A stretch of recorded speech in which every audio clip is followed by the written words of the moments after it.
பத்திரிகையாளர் KR அதியமான் எழுதிய ஜனநாயக நாட்டில் போராட இடம் வேண்டும் எனும் கட்டுரை புதிய தலைமுறையின் சிந்தை இணையதளத்தில் இன்று வெளியாகி இருக்கிறது.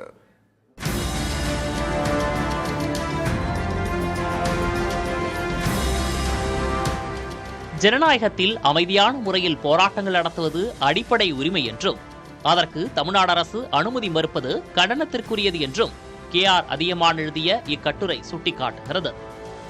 டெல்லி ஜந்தர் மந்தரில் வாரக்கணக்கில் போராட அனுமதிப்பது போல சென்னையில் தடையின்றி போராட இடம் ஒதுக்கி தர வேண்டும் என்கிறது இக்கட்டுரை. அமெரிக்கா, லண்டன் போன்ற நாடுகளைப் போல மெரினா கடற்கரையிலோ பொது இடங்களிலோ போராட்டம் நடத்தவும் அரசு அரங்குகளில் மாற்று கருத்துக்களை பேசவும் தாராளமாக அனுமதிப்பதே உண்மையான ஜனநாயக முறை என்று இக்கட்டுரை தெளிவுபடுத்துகிறது.